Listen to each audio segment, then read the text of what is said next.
পৃথিবী বড় স্বার্থপর, দুনিয়া বড় স্বার্থপর।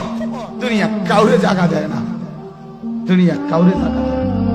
এত মজবুত পাইলিং করে যেই বিল্ডিং বানাইলাম, দুনিয়া তারে থাকতে দেয় না। যা বেটা যা, যা তুই লাথি দিয়া বাড়ি করে যা, কবরে যা, কবরে যা। দুনিয়া কাউরে থাকতে দেয়। দুনিয়া কত ক্ষমতা ধরকে মাটির নিচে ফেলায় দিছে, দুনিয়া কত সম্পদ আলাকে মাটির নিচে ফেলে দিছে, দুনিয়া কত সুন্দরী নারীকে মাটির নিচে ফেলায় দিছে, মাটির সাথে রেজা রেজা করে ফেলছে। আজ আর চেহারা নাই, আজ আর রূপ নাই, আজ আর যৌবন নাই, আজ আর ক্ষমতা নাই।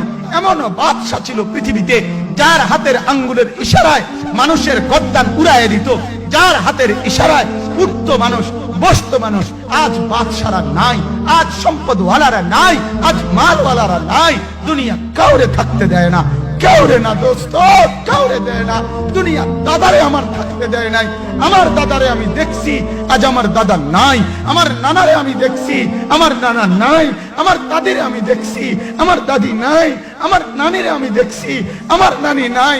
আমার বাবারে আমি দেখছি, 14 লক্ষ টাকা বাবার পেনশনের আমি সব ডাক্তারের পিছনে খরচ করে ফেলছি, বাড়ির ফসলের জমি বিক্রি করে ফেলছি। আমার বাপ যেন না মরে বারবার বারে হসপিটালে নিছি, কিন্তু দুনিয়া আমার বাপকে থাকতে দেয় নাই। আমার বাপ কবরে চলে গেছে। দুনিয়া কাউরে থাকতে দেয় না, কাউরে না, কাউরে না, কাউরে না,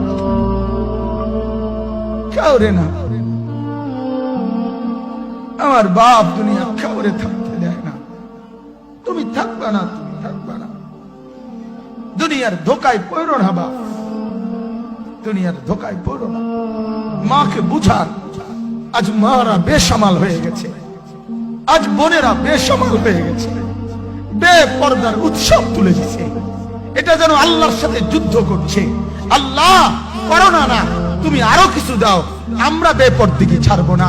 যুবক ছেলেগুলো যেন বলতেছে, আল্লাহ তুমি করোনা দেওয়ার চাই দাও, অশ্লীল ছবি দেখা, ফেসবুকে নর্তকী দেখা, আমরা ছাড়বো না। দেখি তুমি কি করতে পারো, তুমি যা করার করো। দোকানদার ব্যবসায়ীরা হারামের লেনদেন করা বন্ধ করছে না, সুদখোর সুদ ছাড়ছে না, ঘুষখোর ঘুষ ছাড়ছে না, নাফরমান আর জিনাকার ব্যভিচারী এরা কেউ কিছু ছাড়ছে না। বেহায়ার বেপর্দা নারী তার অশ্লীলতার বেহায়াপনা ছাড়ছে না। মুসলমান তার ঘরে টেলিভিশনের নর্তকীর আওয়াজ তো বন্ধ করছে না। হায় করোনা কিভাবে যাবে, আযাব কিভাবে যাবে বলেন, বলেন, বলেন আপনারা। আমার বাপ ফেরাউনের উপরে তো আযাব এতদিন ছিল না, নমরুদের উপরে আযাব এতদিন ছিল না, সাদ্দাদের উপরে আযাব এতদিন ছিল না, কারুনের উপরে আযাব এতদিন ছিল না, লূত আলাইহিস সালামের কওমের উপরে আযাব এতদিন ছিল না, হুদ আলাইহিস সালামের কওমের উপরে আযাব এতদিন ছিল না, নূহ আলাইহিস সালামের কওমের উপরে এতদিন আযাব ছিল না। আজ আমরা মালিককে এই পরিমাণ নারাজ করছি, মালিক এত বেশি নারাজ।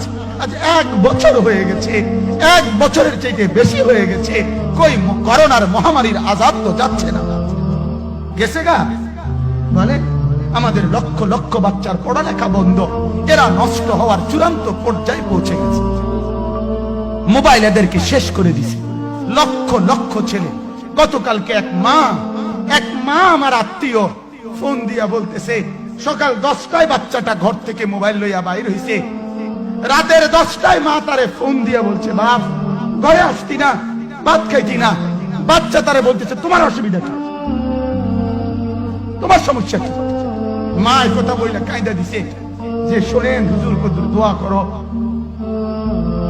এক বাচ্চা, এক ছেলে, সে যদি তার মাকে কথা বলতে পারে, তার মানে গুনাহ তারে এত মজা দিয়া দিছে, ফেসবুক তারে এত মজা দিয়া দিছে, ইউটিউব তারে এত মজা দিয়া দিছে, নর্তকী তারে এত মজা দিয়া দিছে, গুনার দৃশ্য তারে এত মজা দিয়া দিছে, সে মাকে ধমক দিচ্ছে। রাত 10টা বাজলে কি হইছে, রাতের 3টা পর্যন্ত দেখলে তোমার সমস্যা কি? আমার আখিরাত আমি নষ্ট করলে তোমার অসুবিধা কি? আমার জাহান্নাম আমি ঠিক করে নিলে তোমার সমস্যা কি? আল্লাহ আমাদেরকে মাফ করে দেন, আল্লাহ আমার জাতিকে মাফ করে দেন।